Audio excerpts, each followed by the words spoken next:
Қарлұқтар мемлекетінің құрылуы.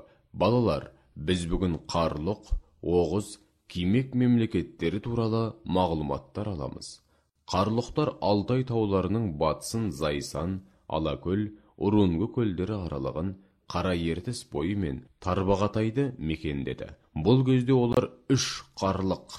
Қарлұқтардың үш тайпасы елі ретінде белгілі болды. Олар бірде батыс түрік қағанатына, бірде шығыс түрік қағанатына бағынған. 714 жылы қарлұқтар түркештер мен шығыс түрікке қарсы Қытаймен одақтасты.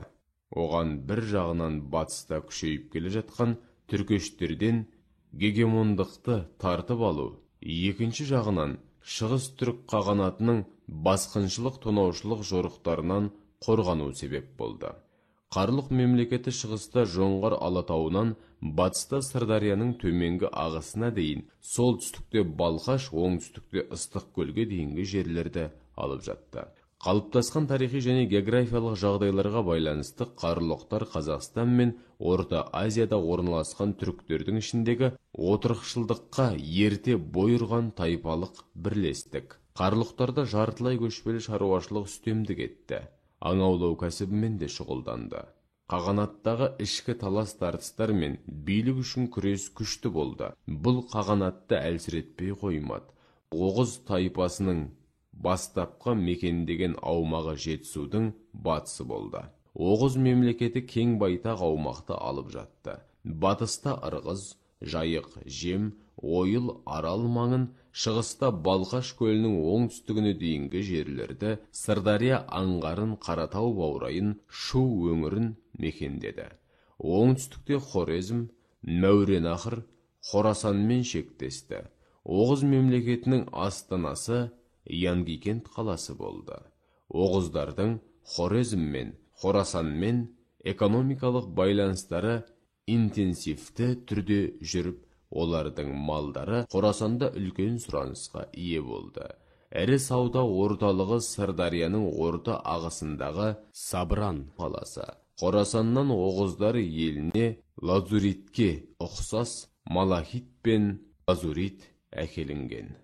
Оғыздардың шаруашылық түрлері: жартылай көшпелі, жартылай отырықшы мал шаруашылығы, егін шаруашылығы, кәсіпшілік пен қолөнер. Оғыз мемлекеті Еуразияның саяси әскери тарихында елеулі рөл атқарды. 965 жылы Оғыз жабуы мен Киев князі Святослав арасында Хазарларға қарсы әскери одақ құрылып, Хазар қағанатын талқандайды. Бұл одақ екі жақтың да көздеген мақсаттарынан, сауда-экономикалық мүдделерінен туындады. Егер Хазар мемлекетін талқандау орыс көпестер үшін шығыс елдерінің бай базарларына жол ашса, Оғыздар үшін Дон, Қара теңіз маңындағы далалар мен мал жайылымдары қажет болды. 10 ғасырдың соңы, 11 ғасырдың басында Оғыз мемлекеті құлдырай бастады.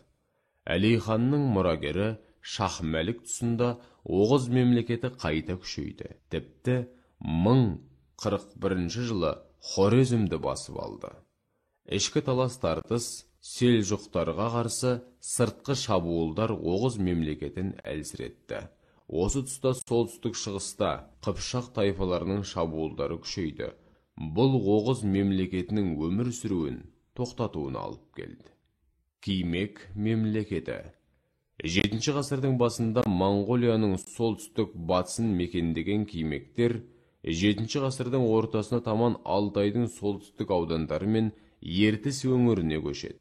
8 ғасырдың екінші жартысы мен 9 ғасырдың басында кимектер Қазақстан жеріне қоныс тебе бастады. 766-840 жылдары кимектер Батыс Алтай, Тарбағатай мен Алакөл ойпаты аумағына қоныстанды. Деректердің көрсетуінше Кимек мемлекетінің құрылған мерзімі 9 ғасырдың соңы. Қағанат Қазақстанның солтүстік шығыс орталық аймақтарын алып жатты. Қағанаттық орталығы Имақия қаласы болды. Мемлекет билеушісінің лауазымы Қаған деп аталған. Билік атадан балаға мұрагерлікке қалдырылып отырған. Өкіметтің барлық билігі Қаған қолында болды. 10 ғасырдың екінші жартысында кимектер жеріне Қарахан мемлекеті шабуыл жасай бастады. Орталық Азиядан шыққан көшпелі тайпалардың бірінен соң бірінің шабуыл жасауы Кимек мемлекетін әлсіретті.